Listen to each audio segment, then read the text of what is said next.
The storms are raging on the rolling sea and on the highway of regret. The winds of change are blowing wild and free. You ain't seen nothing like me yet, said iconic music artist Bob Dylan.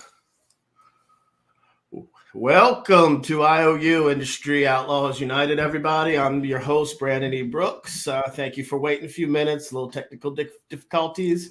How are you, Joe? I am excellent. Another Friday night at IOU. Much better than last Friday night, thank God. Yeah, so how you feeling? You feeling better? I feel excellent, thank you. I wouldn't wish that on my worst enemy. And again, thank you, CJ, for producing the show. That was an awesome job. Absolutely. CJ Robles, thank you for backing me up last week. I'm gonna try to get through this show. I'm having a little teeth issue that's been plaguing me all week, but I'm here. We're here. We do what we got to do to get the show done. So thank you everybody for waiting a little bit. We're gonna have a great show tonight. So Joe, any news from the week? Anything you'd like to share with our audience? Everybody, you must go to the Indie Escape Facebook and YouTube page. Hit the like and subscribe button, please. Also, make sure you catch all our weekly shows. I'm not going to go through them all now, but we pretty much have a show every day of the week. So if you're not paying attention, you should. Shame on you. Yes, you should. Hit subscribe on YouTube, please. And if you're not following us here on Facebook, like Joe said, do that too. All right. So we're going to get into the music video that I prepared for our guest tonight. And then we'll get the show on the road.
Nice. All right, that's awesome. Welcome to the show, the man, the myth, the legend, the great Bill Allen. Nice. Hey, Bill. Hey, How how are you, buddy? I'm very good. How are you guys? We're cooking. We're gonna do this on Friday night. Thank you for being here, my friend. I appreciate it. I'm happy to do it. Yeah, a little rundown memory lane that I put together for you there. So yeah. Oh, wait a minute. Before I dip down real fast, so Bill, mongoose or red line? You got to go with mongoose, right? Oh man. So Bill, you were born in Wichita, correct? Wichita, Correct. Kansas. Did Yes, you sir. grow up in Wichita, or did you migrate to somewhere else early on? And did you grow up in like a creative household, or was it a mixture of working class and creatives, or neither? Yeah, I was born in Wichita. I migrated to the great state of Texas as early as I could, probably 4 years old. I ended up in Dallas, Texas for my formative years. And it actually was a creative household. My older brother's an actor. My father was an actor in college. And so I grew up in a very kind of musical household. And then I got into acting probably in my mid teens, kind of following in my older brother's footsteps. Okay, great. Yeah, I wasn't aware of that. So yeah, so you grew up in seeing it. Okay, well, your early training. So was that through your family, or did you take traditional lessons through acting courses, or? Eventually, I did. I started like a lot of people and had high school classes and did some theater in junior high and took some drama in high school and never really considered it as a vocation until I got my first acting job when I was 19 years old. I never did take those SATs. In fact, I dropped out of high school early and was just working a regular day gig in Dallas when I was tapped to play the lead role in a very well financed motion picture with an Oscar winner and a very impressive cast. I was thrust into the lead role and shot that for 6 months in Kentucky, Lexington, of all places, Mhm. horse country. It was a horse racing movie. And through that, I got connections in California and Los Angeles, became friends with people like Miguel Ferrer and his cousin George Clooney.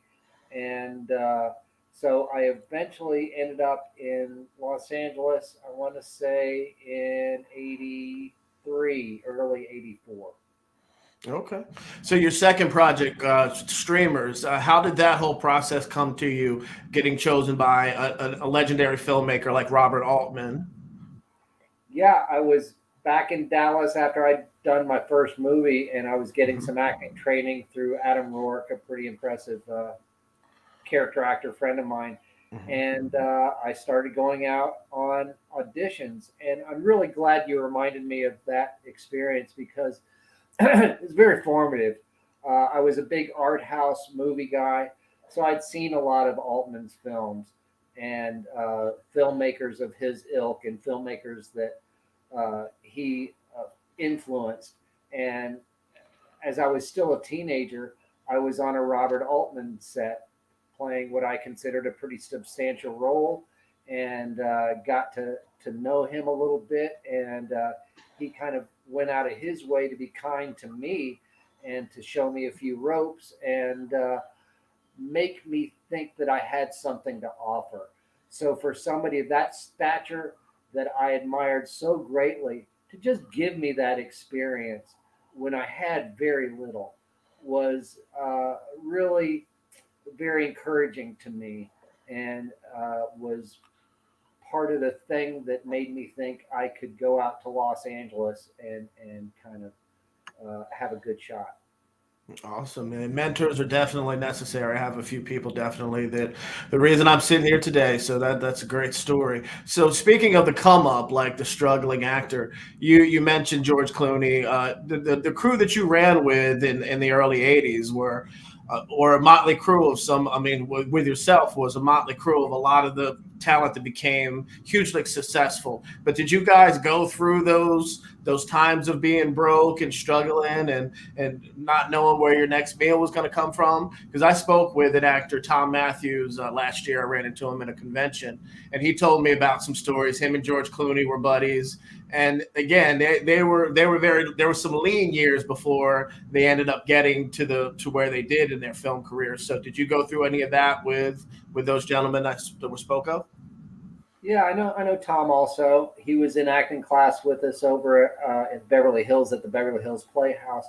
But all that was going on. I was friends early on in Texas with Lou Diamond Phillips, and he ended up coming out here and making a huge splash with La Bamba, and then the Young Guns movies, and Stand and Deliver, and so we kind of formed a bond in Hollywood that had continued. And so then I became friends with the young Brandon Lee and some of the people that you mentioned.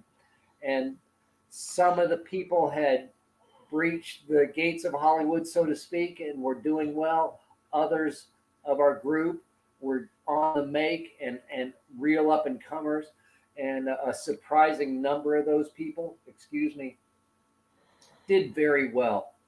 I guess I shouldn't be surprised because so many of them were insanely talented.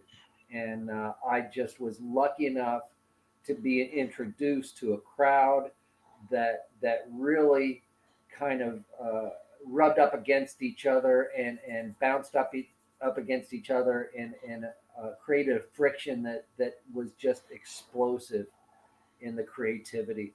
So I was happy to be a part of that and very lucky. Awesome. Yes. So that brings us to the iconic role that you're most famous for, Cru Jones, in one of my all-time favorite films, the cult classic RAD. Again, classed by a legendary Oscar winner and Hal Needham. How did this come to pass in your young career? Because that's again two in a row, like directors that are iconic. It's true. Not long after Streamers, I ended up in Los Angeles, working at Subway sandwiches, and I was auditioning at the time, and then I landed what was at the time a very prestigious TV show guest starring role on Hill Street Blues, which was a pretty iconic and innovative show for the day. So Hal had seen that show and appreciated my work on it and brought me in. I didn't have to read for a casting lady or director, rather, which is often the case. I read a scene or two for Hal and the producers, sat on a mongoose, and 6 weeks later, probably, I was up in Canada shooting this thing. So it was a very quick process, maybe a little too quick, because I didn't really have time to get any better on a bicycle, which would have been nice. And I look back on those scenes that you see me on a bicycle, and I'm pretty shaky. I'm better in the scenes where I'm making out with Lori. That I have in my pocket, but the athletic stuff was a bit difficult for me to pull off. Although they did have amazing stunt doubles, so that's how it was able to be believable in a sense. Awesome. I just want to give a shout out to some of the people in the audience. CJ Robles, who has My Manic Mondays on Monday night. TK Henderson from Black Filmmakers Lounge on Saturday mornings. Thanks for showing up. My good, great friend, longtime Adam Shashelsky, who we worked with actually years ago on The Quiet Ones. Adam says hello, Bill. Steve Gray, another show on Wednesday nights that's amazing on the Indie Escape Network. And Adam said, "You're a star in my world, Bill." And that's true. You definitely, we grew up with that movie, and again, you're right there next to the classic actors with all of us always. So never. I don't think you sell yourself short because you got a lot of, you've done a lot, but like Adam said, you definitely are somebody who will always live in our minds as an icon. So yeah. So you kind of answered my question about the writing in the movie. And but you gotta speak a little bit about the ass sliding, because that's an iconic thing that in the movie that always gets brought up. T-shirts I've seen with it on it. And how was that experience going down that slide? So Well, the experience itself was very cold. I mean, that was just melted snow that was going down that flue. I guess they diverted some water to go down that thing. It was written as a waterfall scene, but they couldn't find anything that was suitable, so they built that thing. And if you look at it, it looks like an open sewer to me. yeah, So for Cru Jones to take Lori on their first date to an open sewer to jump in, that's kind of weird if you think about it. None of yeah. bring that up, but that seems to be what's going down, and she's down to clown. So God bless her. And but the actual filming, we had wetsuits on, but that didn't really make much of a difference. The funny thing was that Martin Aparicio, my buddy, who was one of my stunt doubles, uh, Hal had him go down the flue first, and to prove that it worked, and to make sure nobody get hurt. And he said to Martin, took him aside and said, "Listen, the actors are watching this, so make it look easy and make it look fun, so it doesn't freak them out." And he did. And of course, it was a horror show. It was just so freaking cold. So luckily, they shot it from two angles, and that's what you see. You see it twice, but it's actually us coming down the same, the same angle, the same time. So it was good that we did it.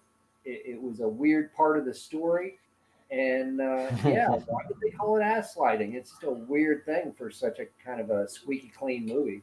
It's true. It's very true. Very true. So millions of dudes in that time were in love with Lori, and you had amazing chemistry with her on screen. Was there any of that chemistry? Did it ever go off camera, or did you? Well, it went off camera and off the rails pretty quickly. I was not in her league, I would say, or maybe I was.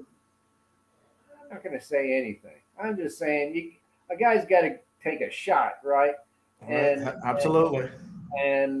so anyway, uh, yeah, in those situations, if you're a single guy, or even if you're not a single guy, it's a very intoxicating situation, and somebody like that walks onto the set, and yeah, it was fun to play out my fantasy for a while, and then reality hit me in the face, and I'm more than happily married now, so it worked out great for everybody.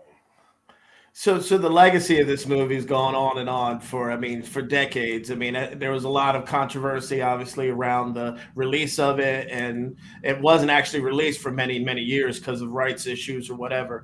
But to speak a little bit about the legacy of this film, because you do a lot now that to kind of promote. There's a newer generation that's kind of gets to experience Hell Track and just this whole phenomenon from young kids all the way up to all ages now. So just speak a little bit about what the legacy means to you of that iconic film. Well, what it means to me personally is I did something in this lifetime that's going to be remembered for at least 5 minutes after I croak, and that's pretty cool. Uh, I didn't plan it that way. It just kind of worked out that way. And now I've met dozens, if not hundreds, of little kids named Cru Jones. There are conventions. I fly around the country and sometimes, to Great Britain and Australia and New Zealand. I've been around because of this movie. So some BMXer said, "Get on a bike; it'll take you places," and that's been so true for me. And I understand that this is the thing that's I'm most remembered for, and I'm really fine with that. I like the message behind the movie. I think it's a good avatar for me to have running around in the real world, and it's a great for it's a great connector for me when I meet somebody because um, all the intros were past that. I have a real quick familiarity with the fans. I think you guys would agree. We just get down to business really quickly. and that's fun for me. I don't have time for a lot of small talk. So if we can get past that, where are you from? What are you doing now? And get down to what is really meaningful, uh, that's been great for me also. Amazing, amazing. It's well spoken. Oh, so speaking of legacy, your best friend for a time, the who again left a legacy with us that'll never be forgotten, Brandon Lee, who you spoke of a little bit earlier. Just again, I could do a whole show just about what he meant to me just in the short time that I got to experience. But you actually were best friends with this man, and you actually shared a story many years ago that you wrote about him that hopefully one day we get to see come to fruition. Just speak a little bit about the person that Brandon was, and because again we only got to see what was on screen, that amazing charisma and that amazing charm and that smile and just again just a star in the making, but you actually got to grow up with this guy and you actually got to experience him as a human being. So just speak a little bit about Brandon, please. I'd be happy to. I still consider him my best friend. Uh, Things like that don't go away over time, and in fact, they grow in meaning. And we were very close at a time where we were both trying to find our way as actors. We were in several different acting classes together. We founded a theater company with John Lee Hancock over here in Hollywood, and it was again a time where both of us were thrust into an extremely talented group of people. I can name 10 or 15, many of them you heard of, many of you haven't heard of. And it was, we were kind of like Butch and Sundance, but being exposed to talent at the highest level. Of course, he had his own trajectory, which everybody was aware of, and anybody that knew him understood that he was on the launching pad. I knew him long before he kind of got his real grasp in Hollywood. So as a friend, it was really fun to watch that happen for him and watch it play out because he told me early on that he was going to be a big star, and I believed him because he was Brandon Lee. Why would he be that thing? And that's what he moved to Hollywood to do. And it's what we, most of us moved to Hollywood to do. So he was incredibly charismatic, brilliant. He knew several languages, and was an extremely dedicated and gifted martial artist. I've come to realize, talking to people that trained with him later on, that he was as athletic as his father, and probably a better fighter at the end of the day. And that's just conjecture. That's just me saying Mighty Mouse could beat up Superman. You're talking about guys who lived at a different time period, and of course Brandon outweighed his father by about 30 pounds and was a head taller than him. So you have to factor that in. But needless to say, a very gifted martial artist and an actor who wasn't born with an incredible toolkit. He had and honed them, and we did that together and did theater together and acting class. We had planned to do films together. That never panned out, but yeah, I can't imagine it was too different than watching a young James Dean or a young Bruce Lee. Just somebody who people in the same room understood this was somebody who was going places. He knew it himself. He had that confidence, and yet he was super fun to be around. And just I call him my best friend because he was such a good friend to me and such a good friend to so many. And the people that got to know him were lucky to have that time. And of course, with the incident on the set of Rust recently, the tragedy can be relived, but I've tried as much as I can to just leave that behind and just relive the good memories, of which there are plenty. Absolutely. So he was so much more than the son of the dragon, and he'll forever be missed. Rest in power, Brandon, forever. Thank you for sharing that, Bill. I know it's even after all these years. I know it has to be tough. So, but yeah, thank you for that. All right. So, was it true? I read my research, some things I didn't know about you. Was there a near death experience on the set of Born on the Fourth of July that happened with Tom Cruise or in the midst of the filming? I wouldn't call it a near death experience, but I was I was really injured by some fire ants, and Ooh.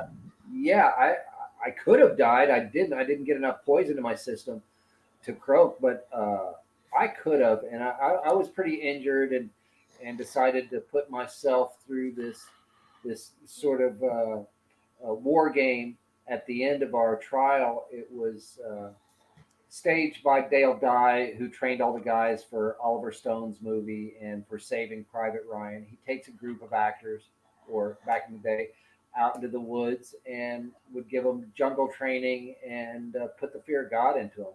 So I was one of those guys, and Tom Cruise was part of that whole crew, and we were all put through our paces. But I kind of suffered a pretty serious injury that I recuperated from. And the crazy thing was, I was willing to put myself through that and possibly suffer a serious injury or death uh, because of a movie, because I got so involved in this training when I could have pulled the ejection lever at any time and gotten out of there and said, hey, enough of this ridiculous war game. But there is a conditioning going on in these situations that you start to think that things are more important than they actually are. Mm, mm.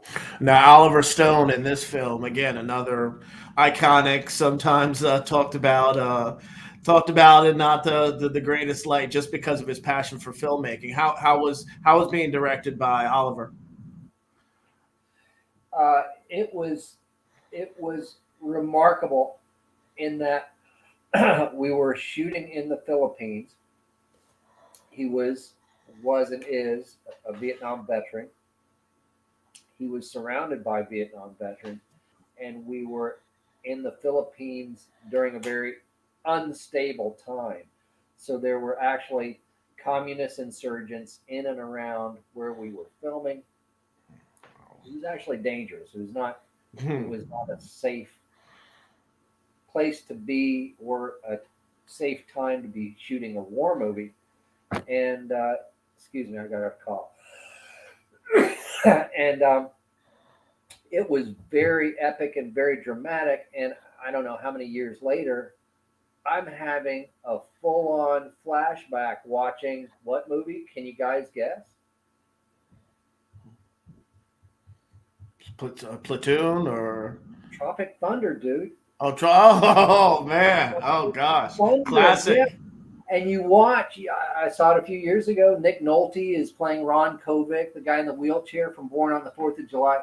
I don't know who wrote that movie or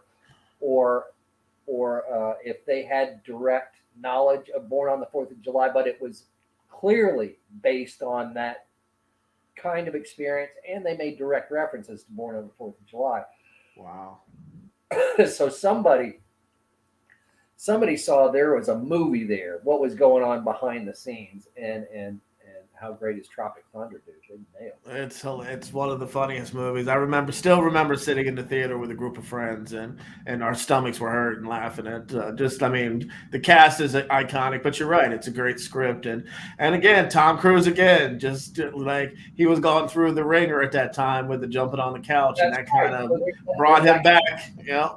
Right. Yeah, but it was very very close to the bone, because you get into these situations and a bunch of actors, weaponry, and you're not in the United States. It's just, yeah, stuff can happen, dude. So they took it to the next level. But truly, it's a dangerous situation, and crazy stuff went down. I wish I could have written about all of it, dude. I just can't. You know, Wow. people still alive. I put what I could about it in my book, My RAD Career. Well, That's my favorite part of my book. Actually, is the Born on the Fourth of July experience because it was so insane. But I lived to tell the tale. That's awesome. So yeah, definitely check out Bill's amazing book, My Rad Career. You can go to myradcareer.com and pick up a copy. Hopefully that goes directly to Bill. So if you do it that way. But yeah, so Bill, I want to back up a little bit. You did a lot of TV like early in your career, like stuff like Family Ties, China Beach, Hill Street Blues, like you mentioned. What was that process like for you as a young actor? Because that's a different filmmaking process there. It's what they call instant acting. I mean, in most cases, they hire you because you're close to that guy or can play that guy, or more often than not, look like that guy that they hire. So, I mean, it's very heady stuff, and it, unless it's, I mean, I guess Family Ties is pretty iconic. I did some cool shows that still get watched, but mostly television is kind of like yesterday's newspaper. It just, you can wrap old fish up in it and get rid of it. It's just kind of disposable. So it's, in that way, it's good training ground. Hmm. But at the same time, if you're on a big show, the world's eyes are upon you, and that's a different kind of pressure. But I had fun, and got to work with great people. And you mentioned Michael J. Fox. I got to work with him when he was doing Back to the Future during the day, and we would rehearse Family Ties and shoot. I mean, it was a cool time, and a time when all of my other friends were doing TV spots and movies also.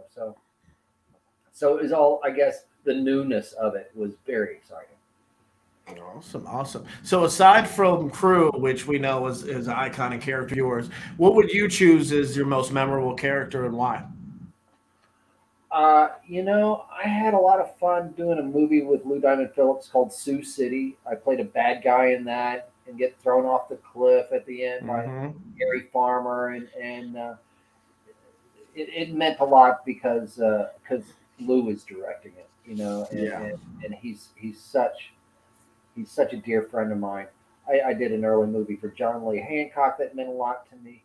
I think it's it's the ones where I know the people involved, and it's Yeah. not just a job. I'm there with friends, and we're doing this together. So I've got some projects like that now where we're getting a team together, but it's a team that's been friends through a lot. So that seems to have the most meaning, because at the end of the day, you're invariably in your hotel room or at the bar, and you're just discussing the day's events, and hopefully it was a good day, right? Because this is all we got is now, Absolutely. and you make these times special, and then you just, it's just like writing on the sand. It just gets washed away, or building sand castles. But have a good time while you're doing it. But it's all going to go away, you Hmm. know. There's a sense of play about it, and a sense of, like little kids in the park just playing um, cops and robbers. But if you lose that sense of it, and make it all about money and commerce, and that can take the fun out of it. And of course, an incident like Brandon went through can take all the fun out of it, and it did for me for a number of years. But at the end of the day, it's what I enjoy doing, so it's what I continue to do. Awesome, awesome, awesome. Yeah, you're right. You have to have the passion and just love doing it. And it's best when it is with people that you care about and that have are like minded and have the same vision as you. So, agree with you wholeheartedly on that. So Bill, as an actor, like what are some of your favorite all time films? What if you sit down, what would Bill Allen watch? Like, Well, for better or worse, the movie I've probably seen more than any is It's a Wonderful Life. I see it every year when it comes around Christmas time, and I always seem to get something from it. It's one of those movies where uh, when you're ready to hear a message, the coin drops. So I always seem to get something, uh, great from that. Um, again, I grew up in the era of early Scorsese, early Coppola, and Altman, and these kind of maverick filmmakers. Those are my great memories. The great movie stars, Jack Nicholson and Warren Beatty, Robert Redford. It's hard to pick out a film, but I'm talking about an era that woke me up, and the film that really got a hold of me as a young man more than anyone was a Deer Hunter. Came out when I Oh, was 17 years amazing. old, and that was just that was a shock to my system, you know. But I mean, the other day I watched the tragedy of Macbeth. Mm. My gosh, does it get better than that? I don't see filmmaking getting better than that. But we've come so far. We're that it's too bad it's the end of the world almost because we're putting out great entertainment these days. Absolutely, absolutely. I just saw King Richard, great movie. But I enjoy the avant-garde movies also, and whatever's good and whatever floats your boat is interesting to me. I got a handful Awesome. of figures tonight that I'm going to sit down and watch. Very cool. Very cool. So yeah, so you mentioned earlier in your life, music was always paramount to you, and was a great love of yours. That brings me to the question, like, speak a little bit about like music and what it means to you, and how you came about forming the band with Lou Diamond Phillips, the Pipe Fitters. Music's kind of everything to me. I mean, I like acting and all, but really music's kind of where I live most of the day. I started out as a harmonica player in the 80s and joined a blues band with Lou Diamond Phillips. It's true. And we traveled around and got on a tour bus and got to play some incredible gigs. We did a stadium tour with Billy Ray Cyrus long before Miley was born. We did Farm Aid with Willie and the boys, and got some incredible opportunities from that. I mean, it's just what is more fun than going on the road with your five best friends to put on rock shows every night. I mean, we had a great time, and Lou is a great front man. He's a great showman and a dear friend. So yeah, again, to be able to share that experience with your closest friends. I mean, this is the stuff that dreams are made of, and it happened. Yeah. I didn't come out here to be a music. I was not a musician when I came out here. I was cast in a play by John Lee Hancock, and I knew like three notes on a harmonica, but this is not a career.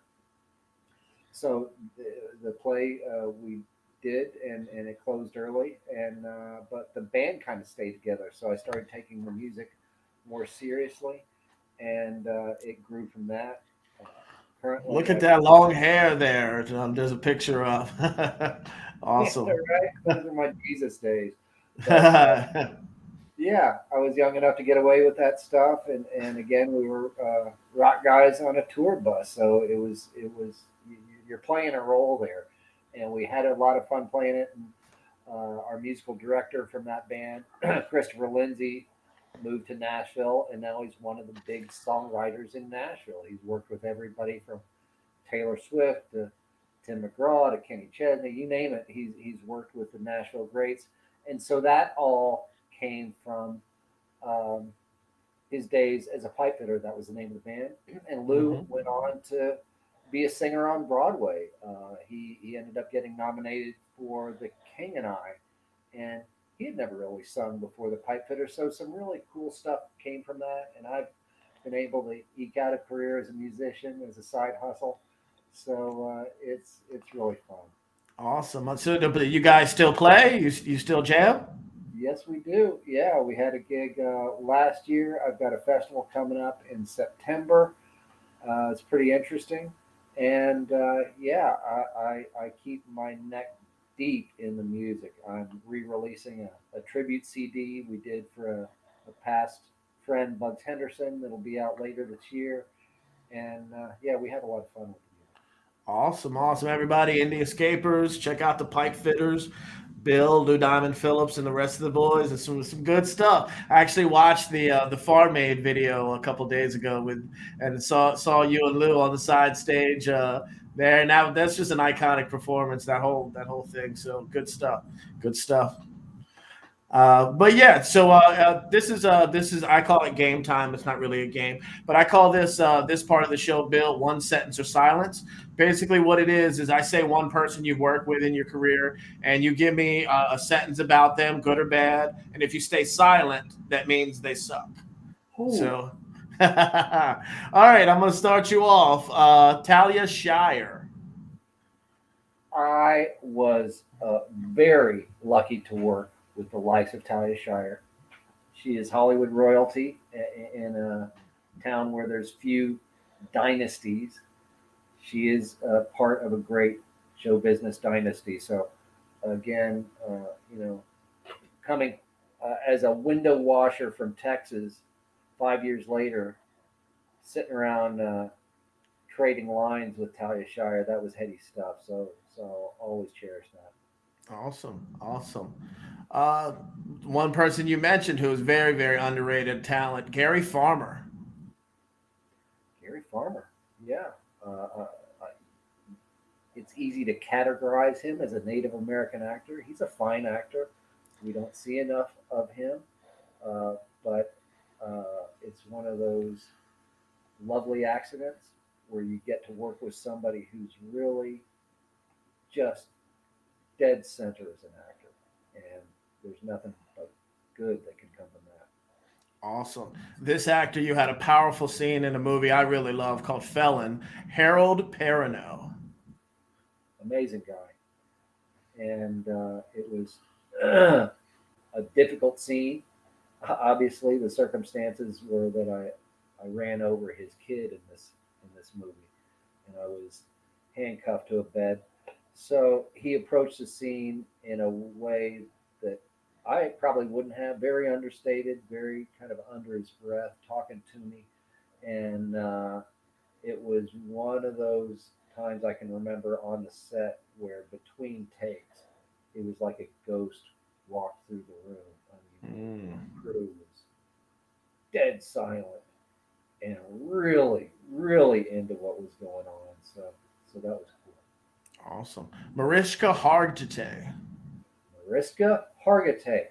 Yes. Yeah, I worked with her pre. What is it? My God, it's not NCIS. It's homicide. Yes. For God's sake, amazing talent. Not many people realize her mother was Jane Mansfield. Hmm. I mostly remember that movie because of Leon Rippey was the lead actor in Hard Time Romance, I believe is the name of it, John Lee's first movie. And I've become very good friends with Leon. He's a brother of me, Leon Rippey. If you're not familiar with his work, you are. You just don't know it. Hmm. So I actually came across this a movie just by happenstance a couple weeks ago. It's called A Stoning in Fulham County. It's very Right. very actually good little movie from back in the day. Ron Perlman. So I'm gonna say this one, Brad Pitt. Brad Pitt, again, worked with him pre-fame, and he looked like a young Brad Pitt when I worked with him, and which is fine. We had a great time, became friends, hung out in LA when we got back. I just remember they wrote in an extra scene for his character in this TV movie, kind of a by the numbers TV movie, somewhat. And I saw the TV movie when it aired. I'm like, holy crap, this guy can act. Dang. You just didn't expect that coming out of somebody who looked like that. I didn't expect him to suck. You just, it struck me this guy had a depth to him that I wasn't aware of at the time. And then he used to hang out with us at Lou's house, come to poker night, and he became one of the guys. And then one of the guys who exploded into space, but he was not the only one that was hanging out at the time. Wow. Okay. Daniel Tosh. Funny as hell, right? He's a little hard to read because you always think he's thinking 3 steps ahead of you. But he's been very good to me. Huge Rad fan. I don't know how many times he's made references on his show to Yeah. Rad, but he's had me on a few times. And super great guy, man. It's just it's always fun to see people that you don't realize are fans are actually super fans. Absolutely. Hal Needham. Hal Needham, a good old boy and a genius and a gentle giant at the same time. I mean, he wasn't a tall guy, but in his stature as far as an artist and as a stuntman, and he was just a great hang. This is the guy you wanted to hang out with at the bar and get all his stories because he had the best stories I'd ever heard. Awesome, awesome. Leslie Easterbrook. Leslie Easterbrook. Is this the monster movie? I'm trying to help me out here. I believe it was early in your career. Yeah, I believe. Easterbrook, man, it's just not ringing a bell. I'm sorry. Police Academy. I know. All right. John Lee Hancock. John Lee. Just worked with him on a film recently. He's an ex-lawyer from Texas and a true talent. We founded a theater company out here together, Legal Aliens, with Brandon Lee, and did some really cool experimental theater in Hollywood. And then again, he just exploded into space. It was an amazing time to watch these young, writers and actors and musicians before they became who they actually became. Awesome. Okay, two more. Bart Connors from Mark RAD. Yeah. He played my, I want to say nemesis, but he was my opposition in RAD. Yes. And he was Mr. Olympiad at the time. He'd just come off the '84 Olympics, and was just an unbelievably kind guy. He's from Oklahoma, and he's so nice and welcoming, but he didn't really fit into that movie set because he was a gymnast and everybody else was from Planet Showbiz. It didn't matter.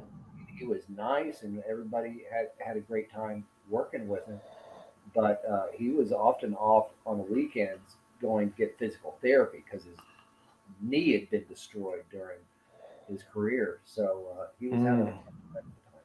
Oh, okay. And finally, Michael J. Fox. The coolest. He was burning the candle at both ends at the time I worked with him. Like I said earlier, he was doing Back to the Future and Family Ties at the same time. But yeah, he seemed to be in on the joke in that he wasn't taking himself too seriously and knew he was very lucky to be in that position. And as a young actor, it was hard to not look at that guy and go, "Gosh, I wish I had what he had," because I had auditioned. I met Bob Zemeckis at the Amblin offices for Back to the Future. We sat around, shot the shit for about a half an hour, shot the doo doo, and yeah, and Michael ended up doing it, and God bless him, major talent, and I'm sorry he's going through what he's going through, but he's teaching a lot of people how to meet difficulties with dignity. Absolutely, absolutely. So, Mr. Ridgely, my friend, do we have any questions from the audience? We just have a whole bunch of I love this guy, love that movie, loved everything he's done. Questions per se right now? No, just a whole lot of respect. Awesome. It's deserved, yes. And I saw Tim Melican said earlier, looking forward to the book. So some getting some book sales there, Bill. Like, yeah, I own it too, and it's a great read. And as was the screenplay that I was blessed that you shared with me years ago. So there it is on the screen. Yeah. So like I said, go to myradcareer.com and pick up Bill's book, and you will be there. You'll hear some crazy stories. So yeah. So yeah. Also, we do have a question from Adam. What movie would you like to reboot from your achievements? RAD, possibly? Oh man, that is a loaded question. You guys are awful. That brings up the RAD sequel question that always comes up. I wasn't going to bring it up, but hey, Hey, it's been in the ethos for many years. So yeah, what do you think, Bill? you never know. Keep posted, dude. There's some interesting stuff happening. Oh well, yeah, you heard it here first. You heard that, Joe. There we I go. did. Yes, it's And I got to forever tell out. you, I learned a very valuable lesson early on in life with BMX bikes. Sometimes cups are mandatory. Right? Yeah, the man who knows.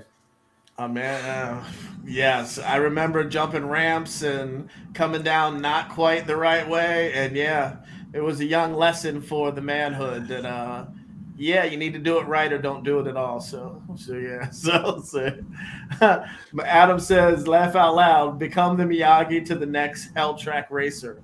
There you go. Oh yes, shooting a shot. I love it, Adam. I love it. So Bill, this is a different question.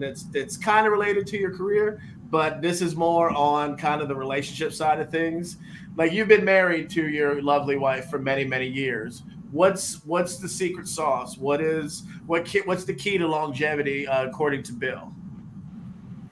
Well, I think my mother said it best, and she said, "You gotta have that spark. You gotta have that thing for one another. You gotta really dig that person. Otherwise, it's just too hard, and it sounds trite, but it's you know it when you have it, and it's easy to lose. So you got to keep that flame going. In other words, you got to take your wife out on dates and treat her like you did when you were courting her. This is an important thing, and that keeps it going. It's easy to look other ways and have your eyes straight. You don't need to. You don't need to. So I'm lucky that way. I've got a beautiful wife, and we've been through so much together that she's just like an appendage. She's so much a part of me. So I would wish that for everybody. But yeah, I guess the best advice I got before I got married was don't don't marry somebody you can live with. Marry somebody you can't live without. And if that's the case, then nothing's going to talk you out of it. Wow, wow, that's knowledge drop there from Bill Allen, audience. That's awesome. Yes, someone you can't live without. Yes, yes, yes, absolutely. All right, well, Joe, you're married, so I'm sure you're giving the thumbs up for that advice there, buddy. Absolutely. 17 years. Actually, it's going to be 18 years on the 28th. So, Awesome, awesome. And you're in your 20s, correct, Bill? Yeah, yeah. 20, 97, 22, 23 years. What is that? A long time. Awesome, awesome, awesome. So, All Brandon, right, you're next, apparently. 25. we'll see. We'll see. I'm still chasing the dream, so we'll see. We'll see how that all plays out. But yeah. So Bill, I always ask this question of the guests: if you could play any role in any film or TV, no budget, anything, what would that role be? What role? Huh. Let's go with the old man in All My Sons. Look that up, boys. Look that up. Arthur Miller. Okay. All my That's what. sons, Arthur Miller. All right. That's a very, very interesting answer. Awesome. Awesome. All right. So again, we spoke about the Rad legacy. Any new projects in the works, Bill, for you? Uh, I can talk about a festival I'm putting on in September in Fullerton, Cars and Guitars. It's at the old Fender factory, so it's a celebration of Leo Fender. We did it last year. I got some film projects that are upcoming, but Brandon, you probably know about one of them, but Yeah. I can't really Yeah. say that. So I hate that when people say that. But anyway, yeah, there's some music stuff coming up, and I said I've got that tribute CD from Bugs Henderson about to be re-released, and then we'll do a live show surrounding that. So a couple live shows surrounding music that I can talk about, and some film projects that you'll be hearing about soon. Awesome, awesome. I hope you make it to the East Coast, or I'll have to come out there in your neck of the woods and experience it live because haven't had that privilege yet. Yeah, so yeah, thanks for sharing that, Mr. Ridgely. Your proverbial question. I have a question pertaining to when the video showed earlier. Now, you two were together in a picture, and uh, Bill was dressed as a preacher, I believe. What was that from, if I may ask? The quiet ones. Yes, yes, yes. Actually, Adam Shashelski, that's in the feed, one of my longtime best friends, is one of the leads in it. And Bill played a priest. Yeah, like a very kind of righteous priest that thought saw things his way. And yeah, it was a great experience. That's actually where we met Bill. And actually, you made me think of a question that I actually didn't have in my cheat sheet. Bill, do I remember you saying that you used to do some stand-up comedy? I have. I wouldn't say I've done anything with it. I did a few stints at the Comedy Store and some other clubs around. I think it was more of a thing just to say I did it, as opposed to I got to make people laugh with me in a microphone. It didn't feel like a live calling. But we should mention the Quiet Ones. It was remarkable not only for meeting you guys, Adam and Brandon, but Brea B. It was her first thing. Yeah, I, Bria B. Yes, yes, she was in the tribute. Yeah, she went on and did Silver Linings Playbooks, and yeah, she's an immensely talented actress. Yeah, and I yep, love the that, scenes you guys did together. Yeah, and again, that was one of those, like Adam said in the feed. One of those. I think actually he said it early on Facebook. It's one of those childhood dreams that to get to work with again people that you grew up with and that you respect. So yeah, we always appreciated that, Bill, and we got to do it again at some point, definitely. All right. So, Bill, where can we find you on your social medias if people want to follow you or get your book? well, I've got a fan page on Facebook. Bill Slim Allen is my Insta handle. And you can go to myradcareer.com to find my book or Barnes and Noble. There's an audio version also. And so people seem to enjoy it. Awesome. So yeah, Adam said it was a dream come true, and it's actually Bria's birthday today. So happy birthday, Bria B. Happy birthday. Yeah. Awesome. So the last question I always ask every artist that comes on my show, send some advice out, whether good or bad. To there's a lot of filmmakers and actors and different people watching the show. So just share a few words in regards to just whether it's uplifting or not that you would like say to the audience, please.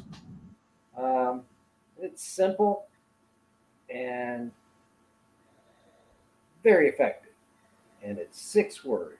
Only talk about what you want. Only talk about what you want. Only talk about what you want. Wow. Only talk about what you want. That's very, Only very. talk about what you want. That's it. That's it. That's it. That's it, Don't talk about everybody. anything else. Don't talk about yesterday's news or your neighbor's lawn or politics. Only talk about what you want to. And guess what? You're gonna freak out. Stuff just falls in your lap. Absolutely. No bullshit. Absolutely. Just what you No. want. What you want. Yeah. Too many people meander around about things that they don't want, and they lose that So, opportunity. Like you said earlier, Bill, we're only here for a short period of time, so we got to make it count. So so good. absolutely. Absolutely, man. So, Bill, appreciate you, brother. Thank you for coming on. Like you're definitely an outlaw, man. Keep doing what you do. Keeping the Rad legacy going. Keeping Brandon Lee's amazing legacy going, and doing everything that you do, man. I'm proud that I've got to work with you. I hope we can do this again. And my friend, it really is an honor to have you on here. CJ Robles, one of our indie escapers that has a show on Monday night. I'm going to try that. I'm going to try that, Bill. Thanks. So there you go. Just remember that, and you can go back and watch the show. Rhonda Butcher. Hey, Rhonda, how are you? talk about what you want. Yes, talk about what you want. Only talk about what you want. You heard that here. That knowledge was dropped from the great Bill Allen, everybody. Again, Bill, thank you for giving us a little bit of your Friday night. My respect. Thank you so much for coming on. We'll definitely stay in touch, and yeah, we'd love to have you back down the road to talk about some of those film projects and music stuff. Yes, And please. absolutely. Thank you again, brother. Have a good night. Thank you.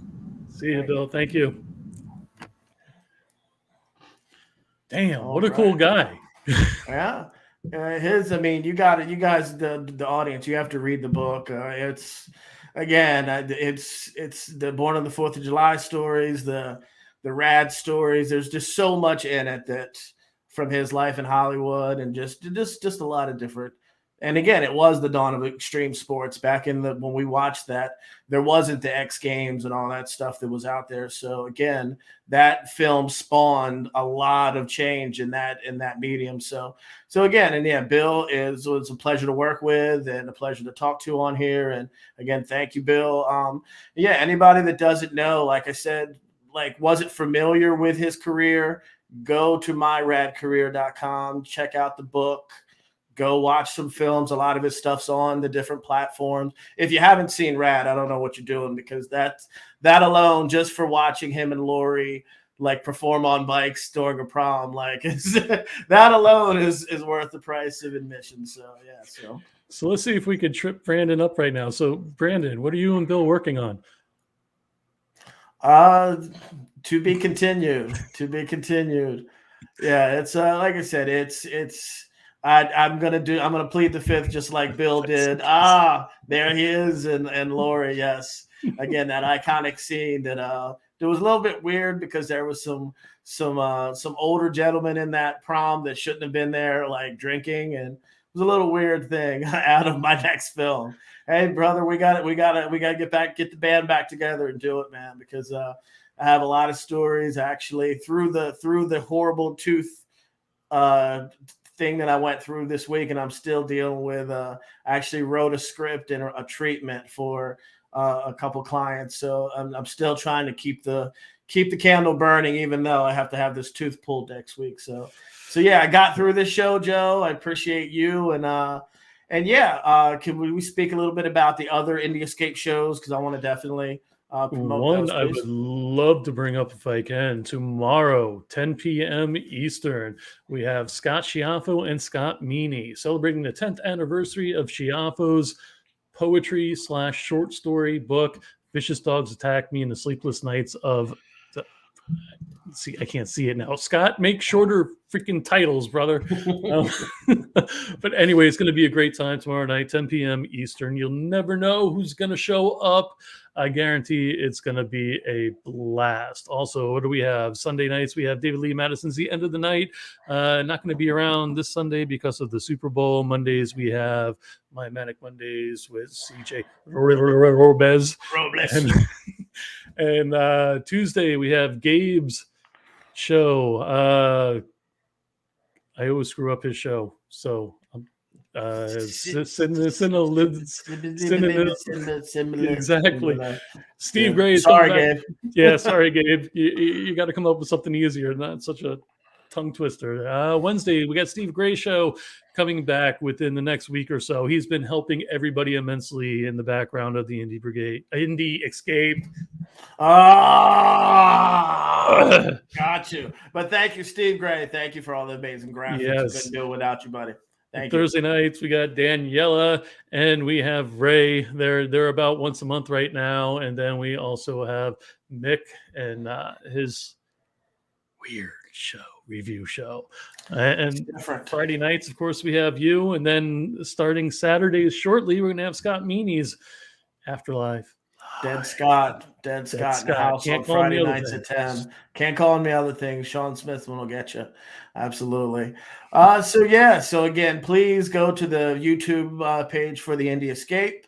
and subscribes and share, please. We're just trying to build this community of like-minded people. We're trying to just blow this up. I mean, and all of us, there's big things in the work for the Escape, and that Joe and I and the rest of the crew are working on, and just keep coming back and supporting us, not just me on Friday night, all the rest of the peeps there. So I appreciate you, Adam, for coming, Rhonda, Tim, everybody that watched tonight. You guys rock, and thank you for your steadfast support, and I appreciate it. And I'm going to sign off now with my every week phrase: believe in the power of yourself and the right others. Have a great weekend, everybody. Peace.